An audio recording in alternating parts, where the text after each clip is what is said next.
사업 망한 이유. 내 사생활을 너무 쉽게 털어놨다. 50대 사장의 후회 고백. 성공하고 싶은 사람은 많습니다. 그런데 성공한 사람 중에서도 끝까지 지켜내는 사람은 생각보다 적어요.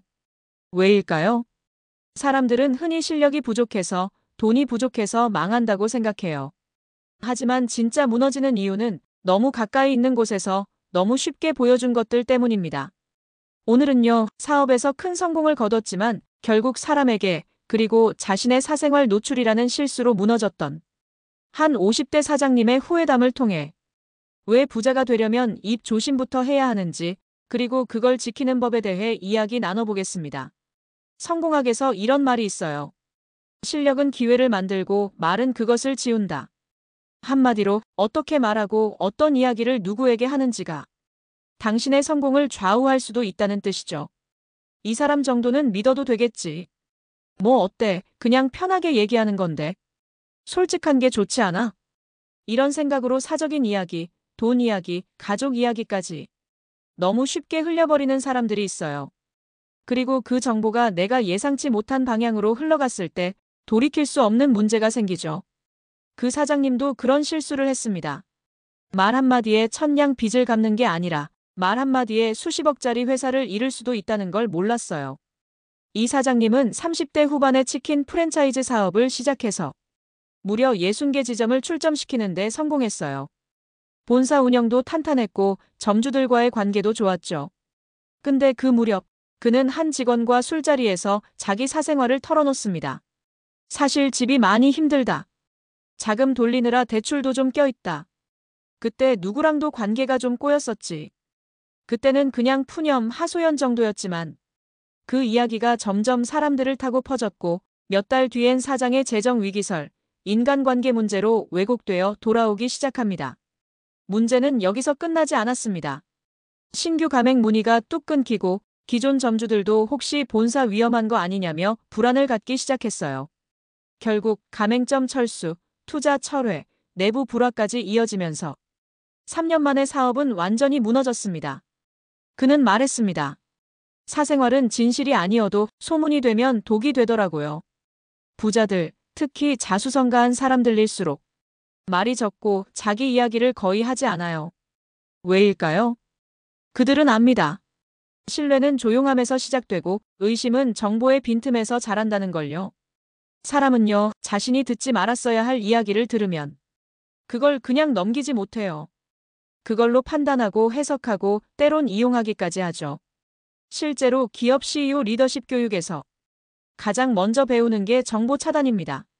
내가 쥐고 있는 정확한 숫자, 개인 사정, 내부 전략은 가장 가까운 사람에게도 필요한 시점 전까진 공유하지 않는 것이 원칙이에요. 왜냐하면 정보를 흘린 건 나인데 결과는 조직 전체가 책임져야 하니까요. 그렇다면 부자가 되고 싶다면 혹은 사업을 키우고 싶다면 대화할 때 반드시 선을 지켜야 할 세 가지 영역이 있습니다. 1. 돈 이야기, 특히 내 돈 이야기 하지 말 것. 나 이번에 1억 벌었어. 요즘 통장 좀 두둑해. 이런 말은 절대 도움이 안 됩니다. 누군가는 존경하겠지만 누군가는 그걸 시기하고 누군가는 그걸 빌미로 삼을 수도 있어요. 돈에 대한 이야기는 투자자에게는 전략으로, 가족에게는 계획으로, 남에겐 침묵으로 대응하세요. 2. 인간관계 이야기, 누가 어떤 사람인지 말하지 말 것. 아무리 친한 사람이더라도 걔는 원래 좀 그런 스타일이잖아 같은 말은 언제든 되돌아옵니다. 그리고 관계를 망칩니다. 사람에 대한 판단은 내 안에서만 정리하세요. 평가는 공개하는 순간 평가한 내가 위험해져요. 3. 가족 이야기, 내 가장 약한 고리를 노출하지 말 것. 부자일수록 가족 이야기를 조심해요. 왜냐면 가족 이야기는 감정적 약점이자 협상에서의 약점이 될 수 있기 때문입니다. 상대에게 당신의 감정을 줄 수는 있어도 당신의 사정을 줄 필요는 없습니다. 그럼 이제 이렇게 말할 수 있겠죠. 그러면 누구도 믿지 말라는 건가요? 그건 아니에요. 믿음은 필요하지만 검증된 관계 안에서만 열어야 합니다. 1단계, 위로받고 싶을 때 말하지 말기. 사람은 감정적으로 약해질 때 사생활을 털어놓기 쉽습니다. 하지만 그 순간이 가장 판단력이 떨어질 때예요. 마음이 울적할 땐 말보다 기록이나 산책을 선택하세요. 2단계 기록하고 48시간 후 공유하기. 무언가 말하고 싶을 때는 일단 적어보세요. 그리고 이틀이 지나도 여전히 말하고 싶다면 그 사람이 공유해도 되는 상대인지 다시 점검해보세요. 3단계 공유는 상황이 아닌 구조로. 요즘 힘들어 대신 요즘 일에 집중하면서 스트레스를 관리 중이야.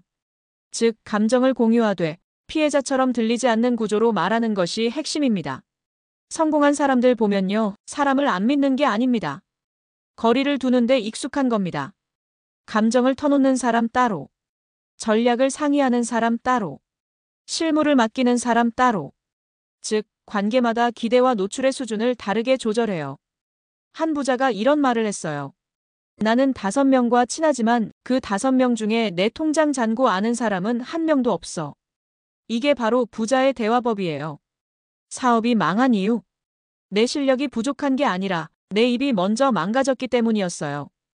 50대 사장의 고백 중에서 여러분, 진짜 부자는 정보를 지키고 감정을 조절하고 사람 사이에 적절한 거리를 만드는 사람입니다. 지금 내가 말하는 모든 말이 언젠가 나의 리스크가 될 수 있다는 걸 기억하세요. 침묵은 약점이 아닙니다.